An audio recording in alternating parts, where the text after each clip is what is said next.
تو دہشت گردوں پہ کریک ڈاؤن کرنے کی بجائے پاکستان تحریک انصاف پہ کریک ڈاؤن کیا جا رہا ہے، اور کریک ڈاؤن کی وجہ جو ہے وہ 8 فروری ہے کہ جناب 8 فروری کو جو بھی ہونے جا رہا ہے اس کو روکو ہر حال میں۔ اگر 8 فروری والا معاملہ نہ روکا تو پھر مصیبت بن جائے گی۔ اب عمران خان صاحب کی جو آنکھ میں ایک پرابلم ہے اور اس کی وجہ سے ان کو ٹریٹمنٹ کے لیے لایا گیا اڈیالہ جیل سے نکال کر پیمز اسپتال تک، اسد اللہ خان صاحب نے اس خبر کو بریک کیا تھا، یہ ان کا کریڈٹ ہے، ان کا رہے گا، یہ بہت بڑی خبر ہے۔ تو اتنی بڑی خبر بریک کرنا ایک بڑا اعزاز ہوتا ہے، میں بطور صحافی یہ سمجھتا ہوں۔ اب اسد اللہ خان صاحب نے جب یہ خبر دی اور یہ معاملہ باہر آیا تو اس وقت ایک دم کسی کو سمجھ نہیں آئی، لوگ سمجھ نہیں پا رہے تھے، یعنی مجھے خود بھی لگ رہا تھا کہ یار یہ کیسے ہو سکتا ہے، لیکن پھر تصدیق ہونا شروع ہوئی، معاملہ کھلنا شروع ہوا، اور اب صورتحال یہ ہے کہ دباؤ بڑھتا جا رہا ہے، بین الاقوامی دباؤ بڑھ رہا ہے، پاکستان کے اندر دباؤ بڑھ رہا ہے، عمران خان صاحب کے بچے، ان کی سابقہ اہلیہ سب دباؤ ڈال رہے ہیں، عالمی جریدوں میں، اخبارات میں ہر جگہ یہ چیزیں چھپ رہی ہیں، عالمی رہنما اس کے بارے میں پوچھ رہے ہیں، ڈپلومیٹک انکلیو کے اندر یہی باتیں چل رہی ہیں، جتنے بھی سفیر پاکستان میں موجود ہیں وہ پاکستان کی گورنمنٹ سے اسی بارے میں بات چیت پوچھ رہے ہیں اپنے اپنے سورسز سے، تو یہ ٹاک آف دا ٹاؤن ہے اور یہ انٹرنیشنل خبر ہے، کوئی لوکل نہیں ہے۔ تو دباؤ پاکستان کی حکومت کے اوپر ایک دم بہت زیادہ بڑا ہے۔ اس دباؤ کو دیکھتے ہوئے ایسا لگتا ہے کہ ممکن ہے عمران خان صاحب کی ان کے ڈاکٹروں سے ملاقات کروا دی جائے، یا ڈاکٹروں کو چند مخصوص شرائط کے مطابق عمران خان صاحب سے ملنے دیا جائے، یہ ممکن ہے۔ اور یہ بھی ممکن ہے کہ عمران خان صاحب کی کسی ایک بہن کی بھی ملاقات کروا دی جائے، شاید اس کے امکانات کم ہیں، لیکن ہو سکتا ہے عمران خان صاحب کی بہن کی ملاقات بھی کروا دی جائے، اور اس بارے میں بڑی لگاتار ڈسکشن ہو رہی ہے ایوانوں میں۔ حکومت یہ سمجھتی ہے کہ یہ اب کروا دینا چاہیے، اسٹیبلشمنٹ یہ سمجھتی ہے کہ عمران خان صاحب سے اس وقت ملاقات کروا کے ایک نئی مصیبت گلے ڈل جائے گی اور عاصم منیر صاحب کی مشکلات میں اور حکومت کی مشکلات میں اضافہ ہو جائے گا۔ اب یہ کشمکش چل رہی ہے، حکومت کے اندر ایک گروہ ہے وہ سمجھتا ہے نہیں کروائے ملاقات، کل کو ہم نے بھی گرفتار ہی ہونا ہے، سیاستدانوں کی تو یہی قسمت ہے نا، اب یہ جرنیل تھوڑی ہے جو جزیروں پہ چلے جائیں گے، سیاستدان ہے بیچارے، ان کی تو بیچاروں کی یہی قسمت ہے۔ تو معاملہ یہ ہے کہ ایک گروہ یہ کہہ رہا ہے جناب کہ کروائیں ملاقات، دوسری طرف لوگ یہ کہہ رہے ہیں کہ نہ ملاقات نہ کروانا، پھنس جاؤ گے، یہ کوئی تحریک کھڑی کر دیں گے، عمران خان صاحب کوئی پیغام بھیج دیں گے۔ اب معاملہ یہاں پہ آ کے رکا ہوا ہے اور کوئی حل اس کا نکل نہیں رہا۔ ایک بات اور ناظرین میں آپ کو بلوچستان میں دہشت گردی اس کے حوالے سے آپ کو میں کہنا چاہتا ہوں، اور یہ ضروری ہے بات، دو چیزیں۔ نمبر ایک، پاکستان نے بار بار کہا کہ یہ جو بھی ہو رہا ہے یہ انڈیا کر رہا ہے، تو ہم انڈیا کے خلاف کیا کر رہے ہیں؟ انڈیا جب بھی کہتا ہے کہ پاکستان نے انڈیا میں فلانا اٹیک کروایا، یا پاکستان سے دہشت گردوں نے آ کے انڈیا میں فلانا اٹیک کیا، یا پاکستان کے سپانسر لوگوں نے یا پاکستان نے مدد دی، انڈیا میں یہ جو حملے ہوئے ان کے پیچھے پاکستان ہے، وہ یہ کہتے ہیں جب، تو وہ پاکستان سے بدلہ لیتے ہیں، پاکستان پہ حملہ کرتے ہیں۔ پاکستان کیا کرتا ہے؟ لیکن جب آپ اتنا کھل کر کہہ رہے ہیں کہ یہ انڈیا ملوث ہے، تو پھر آپ انڈیا کو جواب کیوں نہیں دے رہے؟ پھر آپ کو انڈیا کو جواب دینا چاہیے۔ ناظرین، عوام فیصلہ کر دیتی ہے اور جمہوریت میں یہی ہوتا ہے، لیکن دو جرگے ہوئے ہیں، ایک اسٹیبلشمنٹ نے جرگہ کروایا اور اس کو عسکری جرگے کا نام بھی دیا گیا، بہت تھوڑی سی تعداد میں لوگ وہاں پہ موجود تھے، بالکل ایک عجیب و غریب ماحول تھا، وہاں پہ تقاریر کی گئیں اور کوئی صوبائی حکومت کو، وفاقی حکومت کو، وہ ملا جلا کے نا انہوں نے ایک گول مول قسم کا جرگہ کیا تاکہ چیزوں کو ادھر ادھر کیا جا سکے، اور وہ ایک سیاسی جرگے کا اسے نام دیا گیا کہ مختلف سیاسی جماعتیں وغیرہ سارے اس کے اندر موجود ہیں، حتیٰ کہ وہاں پہ کوشش کی گئی کہ عمران خان پہ تنقید کی جائے، لیکن ساتھ ہی وہاں پہ لوگ کھڑے ہو گئے، جیسے ہی عمران خان کا نام لیا گیا ان پہ تنقید کرنے کی کوشش کی گئی تو جرگے میں موجود لوگوں نے شدید رد عمل کا اظہار کیا۔ لیکن کم سے کم خیبر پختونخوا کے لوگوں میں اس بات کی غیرت تو موجود ہے کہ ایک آدمی جو گزشتہ 2.5 سال سے جیل کے اندر ہے، آپ اس کے اوپر اٹھا کر ملبہ نہیں ڈال سکتے، تو وہاں لوگوں نے رد عمل دیا، جس کے بعد پھر اس بولنے والے کو خاموش ہونا پڑا۔ اب ایک جرگہ جو ہے وہ عسکری اداروں نے کروایا اور یہ ایک فرمائشی جرگہ تھا، اور اس جرگے کا ایک اعلامیہ بھی جاری ہوا ہے، یہ میرے سامنے پڑا ہوا ہے اعلامیہ، اس میں 12 نکات ہیں اس جرگے کے اعلامیے میں، اور کچھ بھی نہیں تھا اس میں، یعنی ایک گول مول قسم کا جرگہ تھا۔ اس میں کہتے ہیں جی کہ وادی تیرہ میں امن بحال کیا جائے اور ضمانت دی جائے امن کی، فائرنگ شیلنگ، گھروں پر مارٹر حملے اور کوارڈ کاپٹر گرانے جیسے واقعات، ڈرون شرون، یہ سارے بند کیے جائے اور باعزت واپسی کو یقینی بنایا جائے۔ رجسٹریشن کا معاملہ ہے اس کے بعد، پھر وہ یہ کہتے ہیں کہ جو گھر اور جائیداد جن لوگوں کی ہے انہیں آئی ڈی پیز کا سٹیٹس دیا جائے، پھر ساتھ ہی وہ پولیو کے اوپر ان کے تحفظات ہیں، باقی چیزیں رجسٹریشن کے حوالے سے وہ انہوں نے اس میں اٹھا لیا، اور صورتحال کہہ رہے ہیں جی تشویشناک ہو گئی ہے، ہنگامی بنیادوں پہ کنٹرول کیا جائے، اور کہہ رہے ہیں جی ہم ایک تحریک کا بھی آغاز کر رہے ہیں آج کے بعد سے، اغوا برائے تمام دھمکیاں میز کالز اور عام شہریوں میں خوف و راز کے خاتمے کے لیے حکومت ذمہ داری پوری کرے۔ پھر یہ یہاں پہ نا بڑی واردات ڈالتے ہیں یہ جرگے والے، وہ عسکری جرگہ ہے نا، وہ کہتے ہیں جی صوبائی اور وفاقی حکومتوں کی جانب سے متاثرین کے حوالے سے غیر سنجیدہ بیان بازی اور رویہ قابل افسوس ہے. یہ کس نے کہا جی؟ صوبائی حکومت تو کہہ رہی تھی آپریشن کرنا ہی نہیں ہے, لوگوں کا انخلا کرنا ہی نہیں چاہیے. وفاقی حکومت اور ادارے کہہ رہے تھے نہیں جی کڈو باہر سارے آنے, یہاں آپریشن ہوگا اور دیکھتے ہیں ہم کون آپریشن سے روکتے ہیں, کسی کا باپ بھی نہیں روک سکتا. تو دونوں طرف کا رویہ آپ کے سامنے ہے. وہ کہہ رہے ہیں جی کہ دونوں اپنی بیان بازی بند کریں. یعنی اس وقت پاکستان کی ملٹری اسٹیبلشمنٹ اور ان کی بنائی ہوئی جعلی حکومت اتنی بری طرح پھنس گئی وادی تیرا میں گند مارنے کے بعد کہ اب انہیں نکالنے کے لیے وہ کہہ رہے ہیں جی دونوں طرف سے بیان بازی بند کر دی جائے. ہمارے مطالبات پر عمل درآمد نہ کیا گیا تو جناب ہم صوبائی اور وفاقی حکومت کے خلاف, کیوں صوبائی حکومت وہاں پہ آپریشن کر رہی ہے؟ کیا صوبائی حکومت وہاں پہ فوج کو بھیجا ہوا ہے؟ کیا صوبائی حکومت وہاں سے جبری طور پہ لوگوں کو نکال کر انخلا پر مجبور کر رہی ہے؟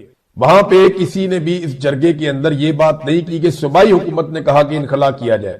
اور دیکھیں عسکری جرگہ تھا نا, وہاں جرگہ ہوا, جرگے کا پہلی چیز کیا تھی, تمہیں نکالا کس نے؟ دوسری چیز یہ تھی کہ کیا تم اپنی مرضی سے نکل کر آئے؟ اگر نہیں نکل کر آئے تو تمہیں نکالا کس نے؟ یہ سوالات تھے. ان کا جواب اس پورے اعلامیے میں اس پلیٹ فارم کے اوپر نہیں دیا گیا. یہ تھا عسکری جرگہ. اب آپ یہ دیکھیں کہ اس کے مقابلے میں باڑہ کا جو جرگہ ہوا, جو جمرود میں ایک جرگہ کیا, اور یہ آپ جرگہ دیکھیں, اس کی تصاویر آپ دیکھیں, یہ سہیل آفریدی صاحب جرگہ کر رہے ہیں. ان میں بہت بڑی تعداد میں وادیہ تیرا کے متاثرین موجود ہیں, اور جرگے میں جو قبائلی عمائدین ہیں وہ بھی موجود ہیں. نوجوانوں کی بڑی تعداد بھی جرگہ سننے کے لیے آئی ہے. اب اس جرگے کا اور عسکری جرگے کا فرق آپ دیکھ لیں تو آپ کو پتا چل جائے گا کہ بیانیہ کس کے ساتھ ہے, عوام کس کے نیریٹو کو سپورٹ کر رہی ہے. دیکھیں نا, ایک طرف پورا کا پورا ریاستی طاقت استعمال ہوئی, وہاں پہ آپ کا استعمال کیا کیا ہو رہا ہے پہلے آپ یہ دیکھ لیجئے. سب سے پہلے وہاں پہ پاکستان کا سارا میڈیا استعمال ہو رہا ہے, ریاست کی طاقت استعمال ہو رہی ہے, ملٹری اسٹیبلشمنٹ کی طاقت استعمال ہو رہی ہے. وہ اپنے سارے وسائل اس کے اندر جھونک رہے ہیں, بے شمار پیسہ استعمال کر رہے ہیں, اور اتنا سا جرگہ. اور دوسری طرف کچھ بھی استعمال نہیں ہوئی, انہوں نے صرف آواز دی کہ ہم جرگہ بلا رہے ہیں, اور اس کے بعد آپ دیکھیں وہاں کرسیاں لگا دی اور لوگ کھڑے ہوئے بھی ہیں. وہ اگر سننا چاہتے ہیں, یہ سمجھنے کے لیے کافی ہے کہ لوگ اس وقت چاہتے کیا ہیں. D G I S P R نے آج دکھایا کہ یہ اڑان کس لیول کی ہوگی اور معاملہ کس طرف جائے گا. اب دکھائی دے رہا ہے کہ جیسے ادارے کے پالیسی سازوں نے یہ فیصلہ کر لیا ہے کہ عمران خان اور پاکستان تحریک انصاف کو مکمل طور پہ دبا دیا جائے گا یا کچل دیا جائے گا. یہ ایک نئے دور کا آغاز ہے, اور اس کا آغاز بڑے جارحانہ انداز میں کیا گیا. نمبر ایک تو یہ ہے کہ سیاستدانوں میں عمران خان کا مقابلہ کرنے کی سخت باقی نہیں رہی. یعنی یہ ایک اعلان ہے کہ جو سیاسی جماعتیں ہیں جنہیں اس وقت پاکستان کی ملٹری اسٹیبلشمنٹ نے سنبھالا ہوا ہے, یہ سیاسی جماعتیں اس وقت عمران خان کا مقابلہ نہیں کر سکتی, پی ٹی آئی کا مقابلہ نہیں کر سکتی. لہذا D G I S P R وہ سارا کچھ جو باقی لوگ نہیں کہہ پائے وہ کہنے کے لیے خود میدان میں آ گیا. نمبر دو, یہ اس بات کا بھی ثبوت ہے کہ عمران خان ہی فیلڈ مارشل عاصم منیر صاحب کے لیے سب سے بڑا مسئلہ ہے, یا پاکستان کی جو ملٹری اسٹیبلشمنٹ ہے اس کے لیے سب سے بڑا مسئلہ عمران خان ہی ہے. اور یہ پوری پریس کانفرنس اور یہ سارا ماحول عمران خان کے گرد ہی گھوم رہا ہے. نمبر تین, یہ فوج کی سیاست میں مداخلت کا اب تک کا سب سے بڑا ثبوت ہے. اس سے پہلے ایک آدھا جملہ کر کے نکل جاتے تھے. یہ ایکسٹینشن کی جو بنیاد بنی تھی نا, میں آپ کو کافی دنوں سے ایک خبر دے رہا تھا اور بار بار آپ کو میں کہہ رہا تھا کہ نواز شریف صاحب عمران خان سے چھٹکارا چاہتے ہیں, اور اسی بنیاد پہ وہ جو مانگا جائے گا وہ دے دیں گے, اور ایکچولی ڈیل اس چیز پہ ہونی ہے. تو وہ بھی ثابت ہو گیا کہ جیسے ہی ایکسٹینشن ملی, جو پہلا حملہ کیا گیا ادارے کی جو قیادت ہے اس کی جانب سے, وہ عمران خان پہ کیا گیا. تو عمران خان سے چھٹکارے والا معاملہ جو ہے وہی سامنے آ رہا ہے, اور عمران خان نے اسٹیبلشمنٹ کے اعصاب پہ کافی گہری چوٹ لگائی ہے. عمران خان کے لیے نئے چیلنجز ہوں گے, ان کی جماعت کے لیے نئے چیلنجز ہوں گے, اور D G I S P R کے لیے ایک میرا چھوٹا سا جملہ, آپ نے جو کہہ دیا وہ کہہ دیا, یہ اب واپس نہیں ہو سکتا. دو تین صحافیوں نے بڑے اچھے سوالات کیے. ایک تو منصور علی خان صاحب کا بڑا شاندار سوال تھا. انہوں نے پوچھا جناب سارے ہی غدار ہیں, سارے کے سارے جو ہیں وہ سیکیورٹی تھریٹ ہے. جب سے پاکستان بنا ہے تب سے لے کر اب تک انہوں نے پھر مثالیں دی, فاطمہ جناح کی, نواز شریف تک وہ آئے. انہوں نے کہا جی سارے کے سارے سیکیورٹی تھریٹ ہیں, اب عمران خان بھی ہے, تو یہ تو آپ کی پالیسی بدلتی رہتی ہے, تو کیا آئندہ بھی بدل جائے گی؟ اچھا سوال تھا بہت اچھا. D G S P R نے ایک تو سہیل آفریدی کے بارے میں کہا کہ کتا بھونک رہا ہوتا ہے تو اس کے بارے میں زیادہ پریشان ہونے کی ضرورت نہیں ہوتی, یہ بہت ہی لو لیول ہے, اور یونیفارم پہن کے انہیں یہ بات نہیں کرنی چاہیے تھی. پھر انہوں نے عمران خان کے بارے میں کہا کہ یہ شیخ مجیب الرحمان جو اس ملک کا سب سے بڑا غدار ہے, اس سے بہت متاثر ہے. یہ بار بار اس کی مثالیں دیتا ہے. یہ عمران خان کے بارے میں D G I S P R نے کہا. تو اس میں جناب عمران خان صاحب شیخ مجیب کی نہیں یحییٰ خان کی بات کرتے ہیں. دیکھیں یحییٰ خان کے کارناموں سے، اس کی رنگینیوں سے کتابیں بھری پڑی ہیں. D G I S P R صاحب اگر ان کتابوں کو پڑھیں تو انہیں پتا چلے کہ یحییٰ خان نے حمود الرحمان کمیشن کی رپورٹ نکال کر پڑھ لیں، وہ تو حکومت پاکستان کی ہے جسے بڑا لمبا عرصہ پبلک نہیں ہونے دیا گیا. تو وہ رپورٹ بھی یہ بتاتی ہے کہ شیخ مجیب سے بڑا دشمن پاکستان کا یحییٰ خان تھا. اب عمران خان صاحب جب حمود الرحمان کمیشن کی رپورٹ کی بات کرتے ہیں، یحییٰ خان کی بات کرتے ہیں، مجیب الرحمان کی بات کرتے ہیں، تو اس کو ایسے لبادہ دے کر یہ کہنا کہ جی وہ صرف شیخ مجیب سے متاثر ہے، ایسی بات نہیں ہے. عمران خان نے کبھی پاکستان ٹوٹنے کی بات نہیں کی، پاکستان کو توڑنے کی بات نہیں کی. اس نے ہمیشہ یہ سوال اٹھایا کہ پاکستان کو کیوں توڑا گیا اور کون اس کے لیے ذمہ دار ہے. پھر D G I S P R نے کہا کہ اس شخص کا بیانیہ دہلی سے آ رہا ہے. یہ ایک اور الزام ہے. پہلے یہ کہا گیا کہ عمران خان کا جو ٹویٹر اکاؤنٹ ہے وہ انڈیا سے چلتا ہے. پھر یہ بہت سارے اور لوگوں پہ الزامات لگائے گئے. تو پاکستان میں نا بڑا آسان ہوتا ہے کہ جب بھی کبھی کوئی آپ کے مفاد کے خلاف جائے تو پاکستان کی ملٹری اسٹیبلشمنٹ فوری طور پہ اسے انڈیا کے ساتھ جوڑ دیتے ہیں. اور جیل میں بیٹھا ہوا عمران خان، جس نے انڈیا پاکستان کی حالیہ جنگ کے موقع پر بھی پاکستان کے ساتھ پوری طاقت سے کھڑے ہونے کا کہا، وہ عمران خان آج غدار ہو گیا. اور اس کے بارے میں کہہ رہے ہیں کہ اگر بھارت کے ساتھ جنگ میں یہ ہوتا تو کشکول لے کر مذاکرات کے لیے چل پڑتا. بھی کیوں چل پڑتا؟ پچھلی جنگ میں یاد نہیں ہے اس نے کیا کیا تھا اور آرمی چیف جنرل باجوہ نے کیا کیا تھا. اگر وہ یہ کہتا ہے کہ مذاکرات کرو اور دہشت گردی کو ختم کرنے کا پرانا فارمولا چھوڑ کر طریقے سے دہشت گردی کے خلاف سب کو اکٹھا کر کے لڑو، تو یہ کون سی عمران خان غلط بات کرتا ہے؟ پھر ایک اور بات D G I S P R نے کہی، اور یہ شاید بدلے کے طور پہ کہی کیونکہ عمران خان صاحب عاصم منیر کو ذہنی مریض کہتے ہیں. تو D G I S P R نے کہا کہ یہ شخص ذہنی مریض ہے، پاکستان کی جڑوں کے خلاف کام کر رہا ہے. دیکھیں پاکستان کی جڑیں کس چیز میں ہے؟ کسی ایک ادارے میں تو نہیں ہے، کسی ایک شخصیت کے اندر بھی نہیں ہے. نہ اکیلا عمران خان پاکستان ہو سکتا ہے، نہ اکیلا D G I S P R Pakistan ہو سکتا ہے. پاکستان ہے کون؟ پاکستان 25-26 کروڑ لوگوں کا ملک ہے. اس ملک کو چلانے کے لیے وہ طریقہ کار ہونا چاہیے جو پوری دنیا کے ممالک کو چلانے کے لیے ہے، یعنی رول آف لا، مینڈیٹ کا احترام، آزادی اظہار رائے، آزاد عدلیہ، آزاد میڈیا، انسانی حقوق کی پامالیاں بند کی جائے تو پاکستان بڑا شاندار چلے گا. جب یہ ساری چیزیں ہوتی ہیں تو یہ ساری چیزوں کے اندر جب خرابی پیدا کی جاتی ہے تو یہ ہے پاکستان کی جڑوں کو کھوکھلا کرنا.